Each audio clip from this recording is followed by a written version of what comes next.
여러분이 지금 살고 있는 집의 지붕을 한번 올려다 보세요. 그 지붕이 단순한 건축 자재가 아니라 대한민국 역사상 가장 극적인 사회 변혁의 상징이라는 사실 알고 계셨나요? 1970년 대한민국 농촌의 80%는 초가지붕 아래에서 살았습니다. 그런데 불과 10년 후인 1980년 그 숫자는 5% 미만으로 떨어졌습니다. 3만 4천 개가 넘는 마을이 완전히 새로운 모습으로 탈바꿈했죠. 이것은 단순한 지붕 교체 프로젝트가 아니었습니다. 이것은 500만 농가, 대한민국 인구의 절반이 참여한 거대한 사회 실험이었습니다. 그리고 이 모든 것의 시작에는 새마을운동이라는 5글자가 있었습니다. 오늘 우리는 통계와 구호가 아닌 실제 그 현장에 있었던 사람들의 목소리를 통해 새마을운동의 진실을 들어보려 합니다. 일부 1970년 절망의 농촌 1970년 4월 22일 대한민국 박정희 대통령은 전국 지방장관 회의에서 한 가지 놀라운 제안을 합니다. 시멘트를 무상으로 나눠주겠다는 것이었습니다. 당시 대한민국 농촌의 현실은 참담했습니다.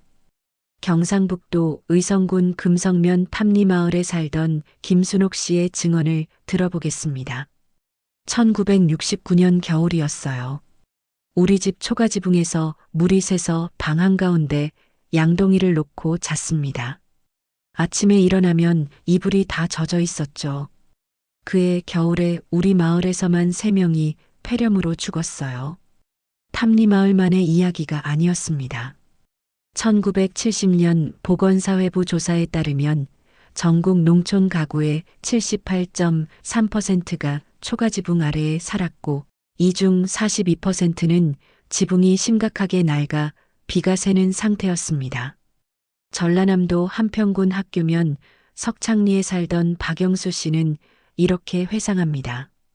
우리 마을 앞 도로는 비만 오면 진흙탕이 됐어요. 무릎까지 빠지는 진흙길을 걸어서 장에 나가면 장화가 벗겨져서 맨발로 돌아온 적이 한두 번이 아니었죠. 군청까지 8km인데 걸어서 4시간이 걸렸습니다. 1970년 당시 전국 3만 5천 개 마을 중 자동차가 들어갈 수 있는 도로를 가진 마을은 고작 23%에 불과했습니다. 나머지 77%의 마을은 말 그대로 고립된 섬이었던 것이죠.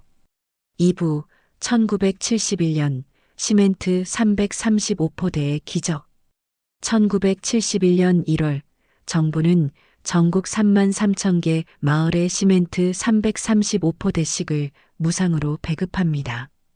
시멘트 한 포대는 20kg, 총 6.7톤에 해당하는 양이었습니다. 하지만 여기에는 조건이 있었습니다. 마을 사람들이 직접 노동력을 제공해야 한다는 것이었죠. 강원도 삼척시 도계읍 신리에 살던 최동철 씨의 증언입니다.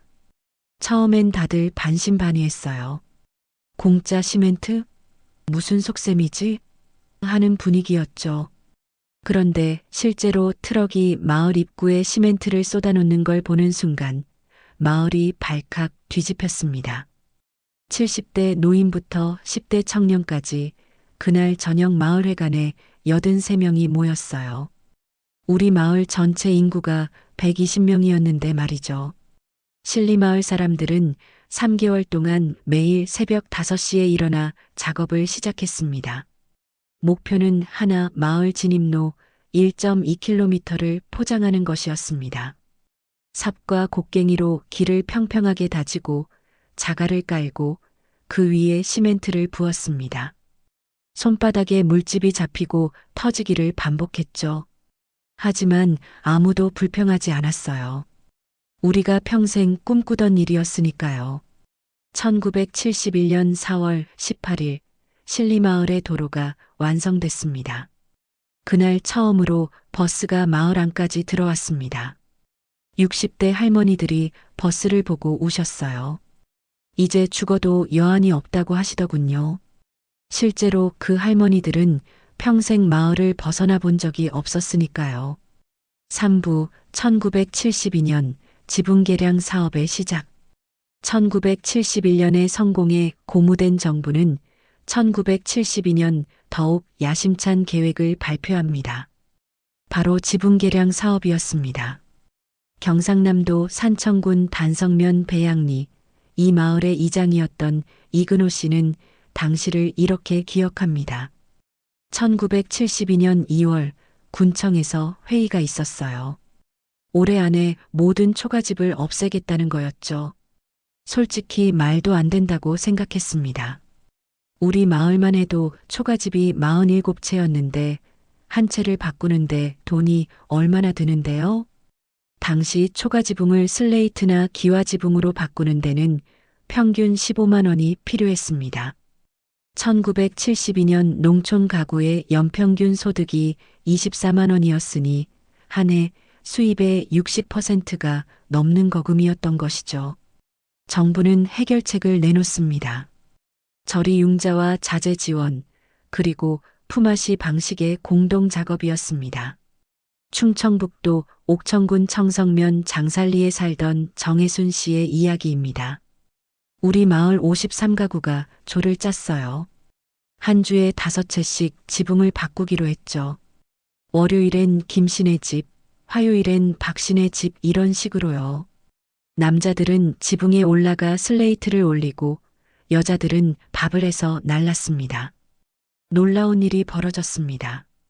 품앗이로 일하니 인건비가 전혀 들지 않았고 자재를 대량으로 공동 구매하니 가격이 40%나 낮아졌습니다. 한 채당 비용이 15만 원에서 9만 원으로 떨어진 것이죠. 11주 만에 마을 전체 53채의 지붕이 바뀌었어요. 1972년 5월 28일 마지막 집의 지붕이 완성된 날 마을 사람들이 모두 그 집 마당에 모여서 막걸리를 마셨습니다. 다들 울먹였어요.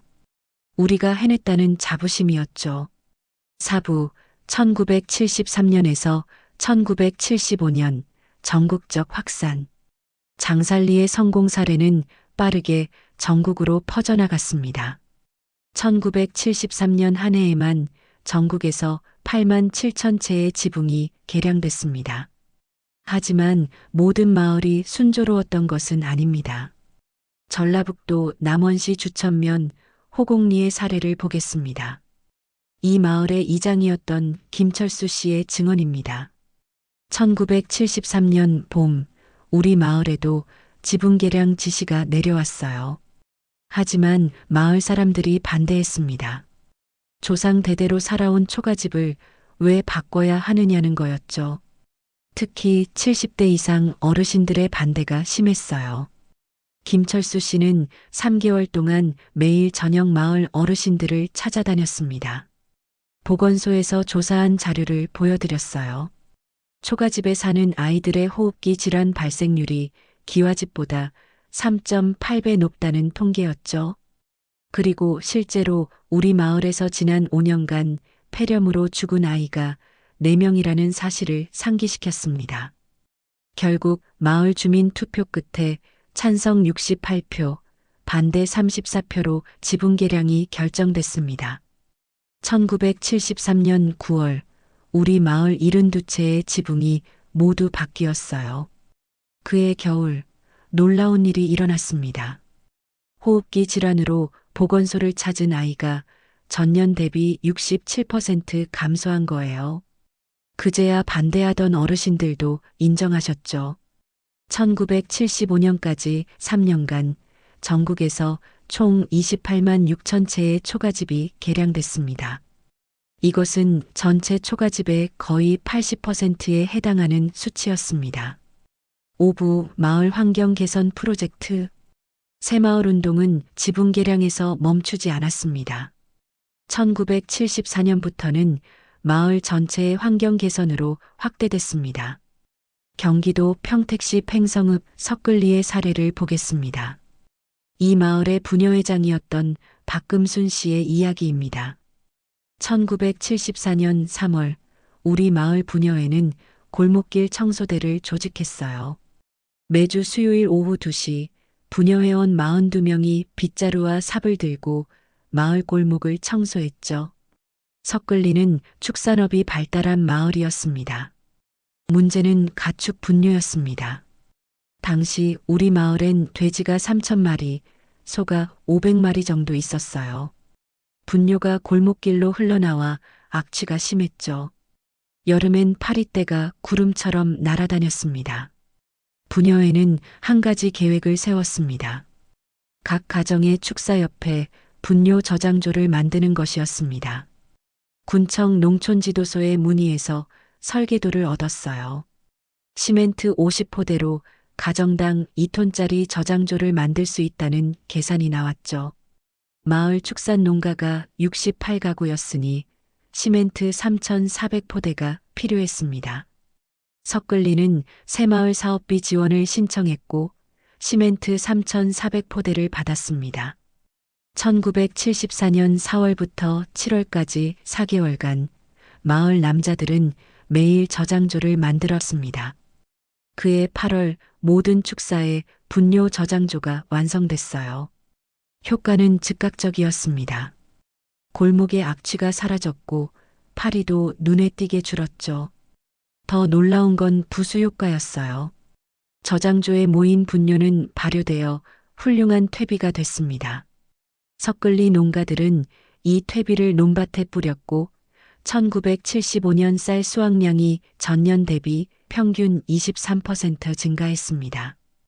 우리가 청소를 위해 시작한 일이 농업 생산성 향상으로 이어진 거예요.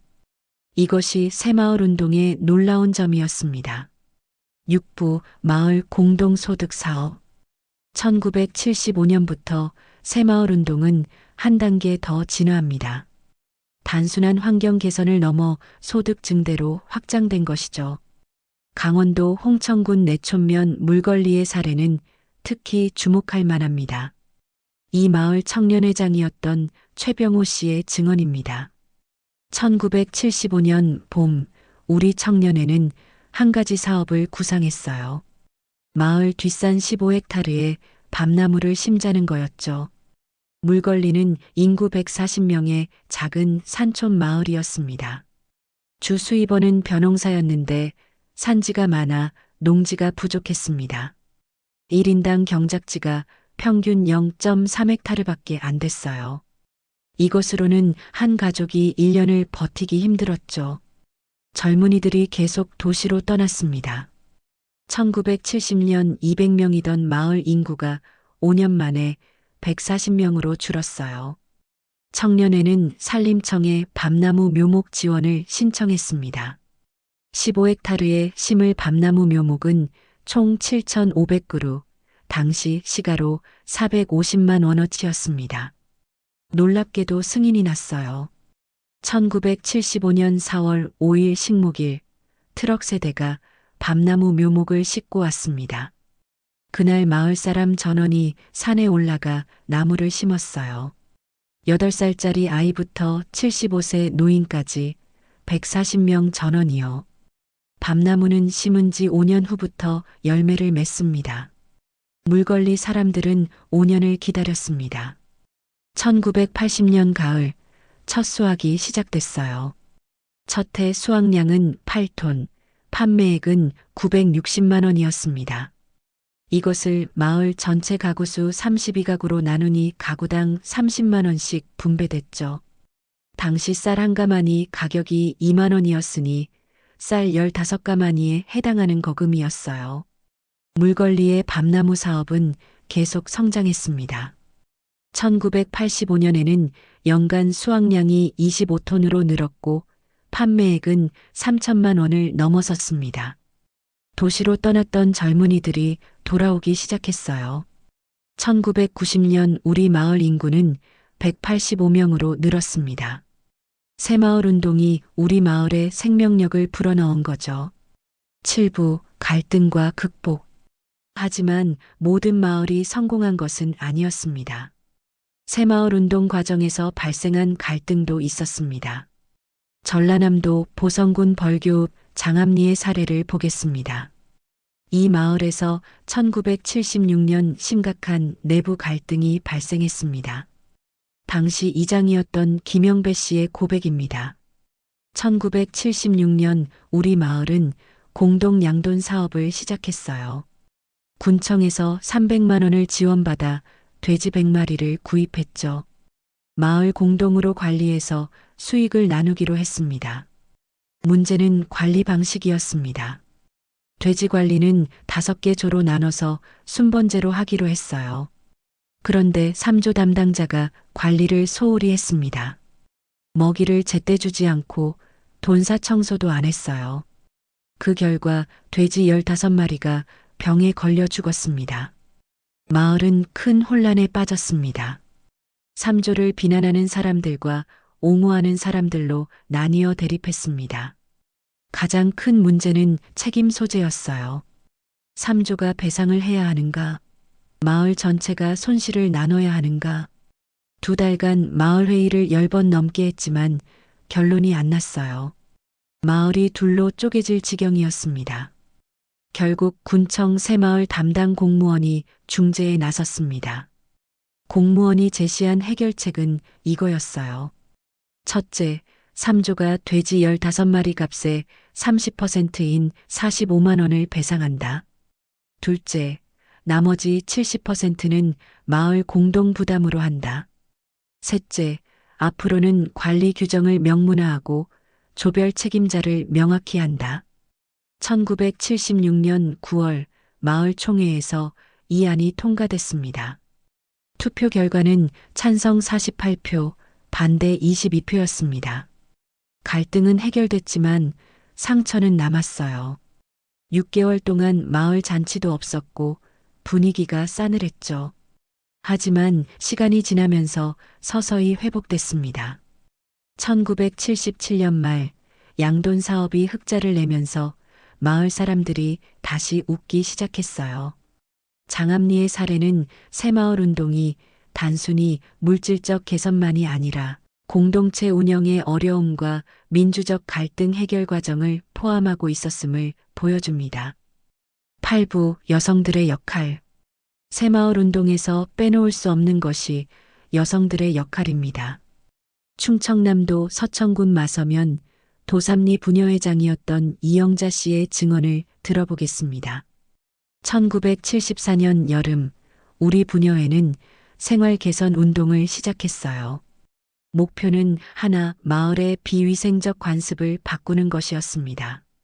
도삼리에는 당시 한 가지 고질적 문제가 있었습니다. 재래식 화장실이었습니다.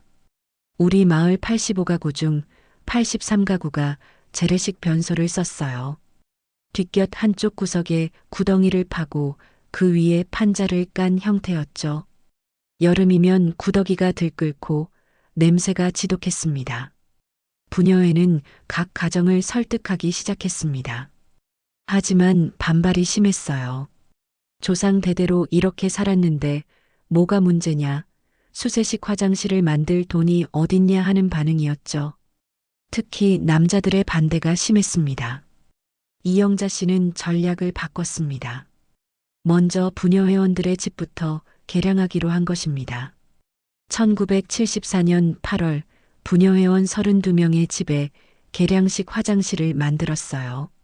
시멘트로 정화조를 만들고 그 위에 좌변기를 설치하는 방식이었죠. 한 가정당 비용은 8만 원 정도 들었습니다. 효과는 즉각적이었습니다. 개량 화장실을 쓰는 집은 냄새가 없었어요. 파리도 없었고요. 이걸 본 다른 가정들이 부러워하기 시작했습니다. 우리 집도 만들어달라는 요청이 쏟아졌죠. 1975년 말까지 도삼리 85가구 중 78가구가 개량식 화장실을 설치했습니다. 보급률 91.8%였습니다. 더 놀라운 변화는 따로 있었어요. 화장실 개량 이후 우리 마을 아이들의 기생충 감염률이 급감한 겁니다. 1974년 72%였던 감염률이 1976년 18%로 떨어졌어요. 새마을 운동에서 여성들은 단순한 보조자가 아니라 주도적 변화의 동력이었습니다. 구부, 통계로 본 변화. 이제 숫자로 새마을 운동의 성과를 살펴보겠습니다. 1970년과 1980년, 10년간의 변화입니다. 첫째, 주거 환경. 1970년 초가집 비율은 78.3%였습니다. 1980년에는 4.2%로 떨어졌습니다. 74.1%포인트 감소한 것이죠. 둘째, 도로 포장률. 1970년 마을 진입로가 포장된 마을은 전체의 23%였습니다. 1980년에는 87%로 증가했습니다. 64%포인트 상승입니다. 셋째, 전기 보급률. 1970년 농촌 가구의 전기 보급률은 32%였습니다. 1980년에는 98.4%로 증가했습니다. 10년 만에 거의 모든 농가에 전기가 들어온 것이죠. 넷째, 상수도 보급률. 1970년 농촌 상수도 보급률은 8.7%에 불과했습니다. 1980년에는 54.6%로 상승했습니다. 다섯째, 농가 소득. 1970년 농가 평균 소득은 24만 원이었습니다. 1980년에는 267만 원으로 증가했습니다. 명목 기준 11.1배 상승입니다. 물가 상승을 고려한 실질 소득도 3.2배 증가했습니다. 이 숫자들이 의미하는 것은 무엇일까요? 단순한 개발이 아니었습니다. 이것은 500만 농가, 대한민국 인구의 절반이 경험한 생활혁명이었습니다. 10부 비판과 한계. 하지만 공정한 평가를 위해서는 새마을 운동의 한계도 짚어야 합니다. 첫째, 하향식 추진 방식의 문제점이었습니다. 경상북도 영주시 문수면 승물리 주민이었던 서정우 씨의 증언입니다. 1975년 군청에서 마을회관을 건립하라는 지시가 내려왔어요. 우리 마을은 인구가 60명밖에 안 되는 작은 마을이었습니다. 마을회관이 필요 없다고 생각했죠. 하지만 선택권이 없었어요. 승물리는 결국 150평짜리 마을회관을 지었습니다. 건축비는 500만 원, 마을 전체가 빚을 졌습니다. 회관은 1년에 서너 번 쓰일까 말까 했어요. 너무 컸거든요. 관리비만 연간 80만 원이 나갔습니다. 결국 1982년 회관 일부를 임대해서 구멍가게를 열어야 했어요. 그래야 관리비를 댈 수 있었으니까요. 둘째, 과도한 경쟁 구도의 부작용이었습니다. 전라북도 정읍시 이반면 천내리와 인접한 용계리 사이에는 1976년 심각한 갈등이 있었습니다. 천내리 이장이었던 박상진 씨의 증언입니다. 당시 새마을 운동은 마을 간 경쟁 방식으로 진행됐어요. 군에서 우수 마을을 선정해 상금과 추가 지원을 해줬죠. 우리 마을과 용계리는 경쟁 관계였습니다. 1976년 두 마을 모두 도로 확장 사업을 추진했습니다. 문제는 두 마을을 연결하는 2km 구간이었습니다. 원래는 공동으로 작업하기로 했어요. 그런데 용계리가 갑자기 단독으로 작업을 시작했습니다. 우수 마을 선정에서 앞서기 위해서였죠. 우리 마을도 대응했어요. 결국 같은 구간을 두 마을이 따로 작업하는 웃지 못할 일이 벌어졌습니다. 이 과정에서 양측은 서로를 비난했고 예산과 인력이 중복 투입되는 낭비가 발생했습니다. 결국 군청이 중재해서 구간을 나눴어요. 하지만 두 마을 사이의 감정은 5년 넘게 회복되지 않았습니다. 셋째, 일부 지역에서 발생한 강압적 추진이었습니다. 경상남도 하동군 청안면 묵계리 주민이었던 김만수 씨는 이렇게 증언합니다. 1977년 우리 마을에 담장 허물기 사업이 추진됐어요. 각 가정의 돌담을 허물고 낮은 울타리로 바꾸라는 거였죠. 개방적이고 현대적인 마을을 만들자는 취지였습니다. 하지만 마을 주민들, 특히 노인들은 반대했습니다. 조상 대대로 내려온 돌담인데 왜 허물어야 하냐는 거였죠. 하지만 면사무소에서 강하게 밀어붙였어요. 군수가 직접 점검 나온다. 우수 마을 선정에서 탈락한다. 이런 압박이 있었습니다. 결국 묵계리는 마을 돌담의 70%를 허물었습니다. 노인들이 많이 우셨어요. 하지만 어쩔 수 없었죠. 지금 돌이켜보면 그건 불필요한 일이었습니다. 담장이 높든 낮든 마을 발전과 무슨 상관이 있었겠어요? 11부 예상치 못한 긍정적 효과. 하지만 새마을 운동은 예상하지 못했던 긍정적 효과도 나왔습니다. 경기도 가평군 조종면 하팔리의 사례를 보겠습니다. 이 마을 주민이었던 한영애 씨의 증언입니다. 1978년 우리 마을 부녀회는 공동육아 센터를 만들었어요. 새마을회관 한쪽 방을 개조해서 말이죠. 하팔리는 농번기에 아이를 맡길 곳이 없어 어려움을 겪던 마을이었습니다. 농번기에 부부가 모두 논에 나가야 하는데 7살 이하 아이들은 집에 혼자 두거나 할머니에게 맡겨야 했어요. 사고가 많이 일어났죠. 1977년 한 해만 우리 마을에서 농번기 아동 안전사고가 5건이나 발생했습니다. 부녀회는 회관 30평짜리 방을 놀이방으로 꾸몄습니다. 부녀회원 중 3명이 교대로 아이들을 돌보기로 했습니다. 1978년 5월부터 10월까지 농번기 6개월간 매일 아침 8시부터 오후 5시까지 운영했어요. 7살 이하 아이 22명이 등록했죠. 비용은 한 아이당 월 5,000원, 점심 도시락은 각자 준비하고요. 효과는 놀라웠습니다. 여자들이 농사일에 집중할 수 있게 됐어요. 그해 우리 마을 여성 농업 인력 투입 시간이 전년 대비 43% 증가했습니다. 당연히 생산성도 올라갔죠. 더 중요한 변화가 있었습니다. 아이들이 함께 놀면서 사회성을 배웠어요. 특히 외동아이들에게 좋았습니다. 그리고 1978년 농번기 아동 안전사고가 0건으로 줄었어요. 하팔리의 공동육아 센터 모델은 인근 마을로 퍼져나갔습니다. 1980년까지 경기도 북부 27개 마을이 유사한 시설을 운영했습니다. 새마을 운동이 의도한 건 아니었지만 농촌의 최초의 공동 보육 시스템이 생긴 거예요. 이것이 새마을 운동의 숨겨진 성과였습니다. 12부 교육과 의식의 변화. 새마을 운동의 또 다른 중요한 효과는 교육과 의식의 변화였습니다. 충청북도 제천시 봉양읍 구항리에서 1975년부터 1980년까지 초등학교 교사로 근무했던 이순덕 씨의 증언입니다. 1975년 구학초등학교에 부임했을 때 학생 수가 120명이었어요. 그런데 출석률이 70%밖에 안 됐습니다. 농번기엔 50%까지 떨어졌죠. 당시 농촌에서는 아이들이 농사일을 거들어야 했습니다.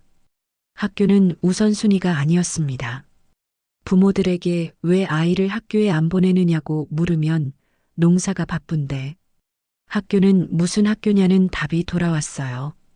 어차피 농사나 지을 건데 공부가 뭐가 필요하냐는 인식이 팽배했습니다. 1976년 구항리에 새마을 운동이 본격화되면서 변화가 시작됐습니다. 새마을 지도자가 마을 어른들을 모아놓고 교육을 했어요. 자녀 교육의 중요성, 농촌 근대화와 교육 같은 주제였죠. 처음엔 형식적이었습니다. 하지만 반복되면서 서서히 인식이 바뀌기 시작했어요. 결정적 계기는 1977년 한 가지 사건이었습니다. 구항리 출신으로 서울대학교에 합격한 학생이 나왔어요. 마을 최초였죠. 그 학생의 아버지가 마을회관에서 간증을 했습니다. 아이를 학교에 보낸 것이 가장 잘한 일이라고요. 이 사건 이후 구학초등학교의 출석률이 급격히 올라갔습니다. 1977년 2학기 평균 출석률이 89%로 상승했어요. 1978년엔 93%, 1979년엔 96%까지 올라갔습니다. 농번기 출석률도 85% 이상을 유지했죠. 더 놀라운 변화는 학부모들의 태도였습니다. 1978년부터 학부모들이 학교 보수 작업에 자발적으로 참여하기 시작했어요. 교실 페인트 칠, 운동장 정비, 화장실 개량. 새마을 운동에서 배운 자조 정신이 학교로 확장된 거예요. 이순덕 씨는 이렇게 평가합니다. 새마을 운동의 가장 큰 성과는 지붕이나 도로가 아니었어요. 사람들의 의식이 바뀐 거였습니다. 우리도 할 수 있다. 변화는 가능하다는 자신감이 생긴 거죠. 이것이 교육열로 연결됐어요. 실제로 통계가 이를 뒷받침합니다. 1970년 농촌 지역 고등학교 진학률은 37.2%였습니다. 1980년에는 78.3%로 상승했습니다. 10년 만에 2배 이상 증가한 것입니다. 13부 세대 간 갈등과 화해. 새마을 운동은 세대 간 갈등도 불러왔습니다. 하지만 이 과정에서 화해와 통합도 일어났습니다. 강원도 영월군 주천면 용성리의 사례입니다. 이 마을 청년회장이었던 정태호 씨의 증언을 들어보겠습니다. 1976년 우리 청년회는 한 가지 제안을 했어요. 마을 공터에 농구장을 만들자는 거였죠. 당시 우리 마을엔 20대 청년이 18명 있었는데 여가 시설이 전혀 없었습니다. 청년회의 제안에 마을 노인회가 강하게 반발했습니다.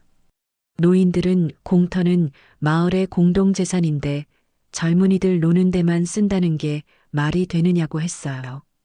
그 돈과 노력으로 저수지를 보수하는 게 낫다는 주장이었죠. 마을은 2달 동안 팽팽하게 대립했습니다. 마을회의는 4번이나 열렸지만 합의가 안 됐습니다. 저는 노인들을 이해할 수 없었어요. 왜 젊은이들의 미래는 생각하지 않는 거지? 하는 생각이었죠. 반대로 노인들은 우리를 철없는 애들로 봤습니다. 전환점은 1976년 7월 어느 날 저녁이었습니다. 마을 노인회장이신 김동수 어르신이 절 따로 부르셨어요. 막걸리를 같이 마시면서 이런 말씀을 하셨죠. 태호야, 내가 반대한 건 농구장이 싫어서가 아니라 젊은이들이 마을을 떠날까봐 걱정돼서였다. 김동수 어르신의 진짜 속마음은 이것이었습니다. 농구장을 만들면 젊은이들이 놀기만 하고 농사일을 안 할까봐 걱정이었어. 그러다 결국 도시로 떠나버리면 어쩌나 하는 두려움이었단다. 그 말을 듣는 순간 가슴이 뭉클했어요. 어르신들의 반대가 사랑에서 나온 거였던 거죠. 정태호 씨는 청년회를 소집했습니다. 새로운 제안을 들고 노인회를 찾아갔습니다. 농구장을 만들 때 그 옆에 노인정도 함께 짓겠습니다. 그리고 농번기 3개월은 청년회가 노인회를 도와 마을 일을 하겠습니다. 이렇게 제안했어요. 1976년 8월 마을 총회에서 이 안이 통과됐습니다. 만장일치였습니다. 9월부터 3개월간 청년회와 노인회가 함께 작업했어요. 농구장 300평, 노인정 50평을 만들었습니다. 60대 노인과 20대 청년이 삽과 곡괭이를 들고 함께 땀 흘렸죠. 1976년 12월 15일 준공식이 열렸습니다. 그날 농구장에서 첫 경기가 열렸어요. 청년팀과 장년팀의 대결이었죠. 마을 사람 전원이 관람석을 가득 메웠습니다. 웃음소리가 끊이지 않았어요. 그날 저는 깨달았습니다.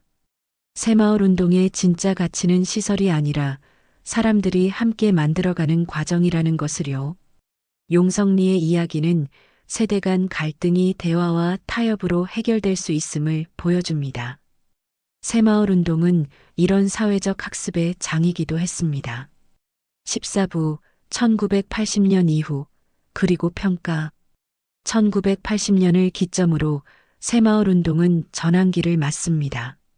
농촌의 기본적인 인프라가 상당 부분 개선되면서 운동의 동력이 약해지기 시작한 것입니다. 전라북도 임실군 오수면 둔덕리 이장을 역임했던 안병철 씨의 회고입니다. 1980년대 들어서면서 분위기가 달라졌어요.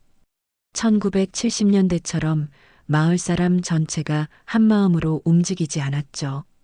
이제 할 만큼 했다는 분위기였습니다. 실제로 1981년부터 새마을운동 참여율이 하락하기 시작했습니다. 1981년 마을 단위 새마을 사업 참여율은 전국 평균 68%로 1978년 92%에서 크게 떨어졌습니다. 이유는 여러 가지였습니다. 첫째, 급한 것들은 다 해결됐어요. 지붕도 바뀌고 도로도 생기고 전기도 들어왔으니까요. 둘째, 사람들이 지쳤어요. 10년간 쉬지 않고 달려왔으니까요. 셋째, 젊은이들이 도시로 떠나기 시작했어요. 1980년대 산업화가 가속화되면서 농촌 인구가 급격히 감소했죠.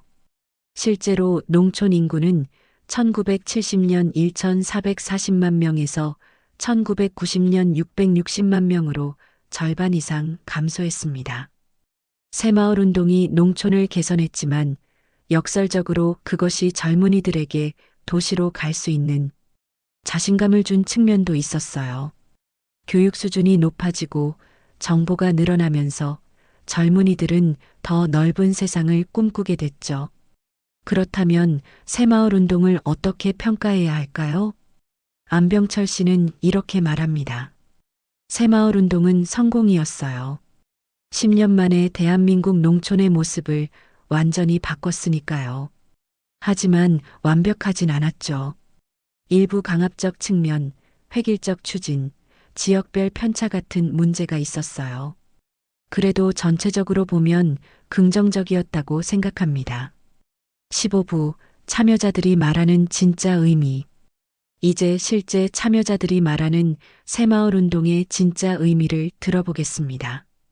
경상북도 안동시 임하면 천전리에서 1971년부터 1980년까지 새마을 지도자로 활동했던 김종대 씨의 증언입니다. 사람들이 새마을 운동하면 지붕, 도로, 다리 이런 걸 떠올려요. 물론 중요하죠. 하지만 제가 생각하는 새마을 운동의 진짜 의미는 따로 있어요. 김종대 씨가 말하는 진짜 의미는 무엇일까요? 첫째, 자신감이었어요. 1970년대 초 농촌 사람들은 열등감에 빠져 있었습니다. 우리는 안 돼. 시골 사람이 뭘 할 수 있겠어. 이런 생각이 팽배했죠. 새마을 운동은 이것을 바꿨어요. 우리도 할 수 있다는 자신감을 심어준 거예요. 실제로 1979년 한국개발연구원이 실시한 설문조사에서 새마을운동 참여자의 87%가 스스로에 대한 자신감이 높아졌다고 응답했습니다. 둘째, 공동체 의식이었어요. 1970년대 전까지 농촌 마을은 사실 개인주의적이었습니다. 각자 자기 농사만 챙기면 그만이었죠. 하지만 새마을 운동을 하면서 우리라는 의식이 생겼어요. 우리 마을, 우리 동네, 우리가 함께라는 생각이 싹튼 거죠. 경기도 파주시 광탄면 영장리에 살았던 박미숙 씨는 이렇게 말합니다. 1975년 우리 마을이 마을회관을 지을 때였어요. 시멘트를 나르다가 제 남편이 허리를 다쳤습니다. 병원비가 걱정됐는데 마을 사람들이 돈을 모아줬어요. 82만 원이 모였죠. 그때 깨달았어요. 우리가 진짜 공동체라는 걸요. 셋째, 민주적 의사결정 경험이었습니다. 전라남도 장흥군 관산읍 옥당리에서 1970년대 새마을운동에 참여했던 최영호 씨의 말입니다. 새마을운동 전에는 마을 일을 이장이 독단으로 결정했어요. 하지만 새마을운동을 하면서 마을회의가 활성화됐죠. 모든 안건을 놓고 토론하고 투표로 결정했습니다. 저는 그때 처음으로 내 의견이 중요하다는 걸 느꼈어요. 1970년대는 정치적으로는 권위주의 시대였지만 마을 단위에서는 민주적 의사결정이 확산되는 역설적 상황이었습니다. 넷째, 변화에 대한 개방성이었어요. 충청남도 금산군 금성면 의총리에 살던 서경희 씨의 증언입니다. 1970년대 초까지만 해도 농촌은 변화를 거부했어요. 옛날 방식이 최고라는 생각이었죠. 하지만 새마을 운동을 겪으면서 사람들이 변화를 받아들이기 시작했습니다. 새로운 농법, 새로운 기술에 열려있게 된 거예요. 실제로 1970년대 후반 통일벼 같은 다수학 품종의 보급률이 급증한 것도 새마을 운동으로 형성된 변화 수용 문화와 무관하지 않습니다. 결론, 현재에 남긴 것. 2025년 현재 새마을 운동이 우리에게 남긴 것은 무엇일까요? 지금도 우리가 일상적으로 쓰는 몇 가지 표현이 새마을 운동에서 유래했다는 사실 알고 계셨나요? 할 수 있다는 구호는 새마을 운동의 핵심 슬로건이었습니다. 이 간단한 세 글자가 1970년대 대한민국 농촌 500만 가구에 자신감을 심어줬습니다.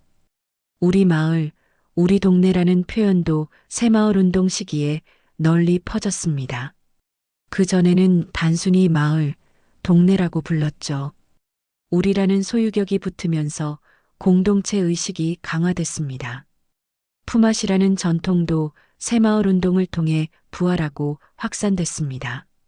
오래된 관습이었지만 1970년대 새마을 운동에서 조직적으로 활용되면서 현대적 협동의 모델로 재탄생했죠. 물리적 유산도 남아 있습니다. 지금도 전국 곳곳에 1970년대 새마을 운동 시기에 만들어진 마을회관, 다리, 도로가 있습니다. 50년이 지난 지금도 사용되고 있는 이 시설들은 그 시대 사람들의 땀과 헌신을 증언합니다. 에필로그. 오늘 우리는 통계가 아닌 사람의 목소리로 새마을 운동을 들었습니다. 1970년 물새는 초가집에서 떨었던 김순옥 씨, 지늘길을 맨발로 걸었던 박영수 씨, 시멘트 335포대로 마을 도로를 만든 최동철 씨, 53채의 지붕을 11주 만에 바꾼 정혜순 씨, 15헥타르 산에 밤나무 7,500그루를 심은 최병호 씨, 마을 갈등을 해결한 김철수 씨, 공동육아센터를 만든 한영애 씨, 세대 간 화해를 이끈 정태호 씨. 이들은 모두 평범한 사람들이었습니다. 특별한 기술이나 자본이 없었죠. 하지만 그들에겐 한 가지가 있었습니다. 우리 마을을 바꿀 수 있다는 믿음이었습니다. 새마을 운동은 완벽하지 않았습니다. 하향식 추진, 과도한 경쟁, 일부 강압성, 분명한 한계가 있었습니다. 하지만 그럼에도 불구하고 500만 농가가 10년간 함께 만들어낸 변화는 대한민국 역사에서 전례 없는 것이었습니다. 1970년 78.3%였던 초가집 비율이 1980년 4.2%로 떨어졌습니다. 3만 4천 개 마을이 새로운 모습으로 탈바꿈했습니다. 전기가 들어왔고 도로가 생겼고 상수도가 보급됐습니다. 하지만 가장 중요한 변화는 숫자로 측정할 수 없는 것이었습니다. 사람들의 의식이 바뀌었습니다.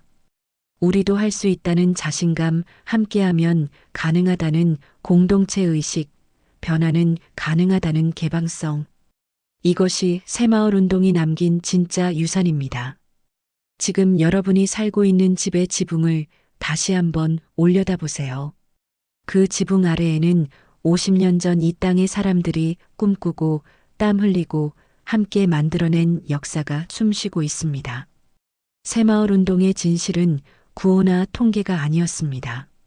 그것은 사람들의 이야기였습니다. 그리고 그 이야기는 지금도 계속되고 있습니다.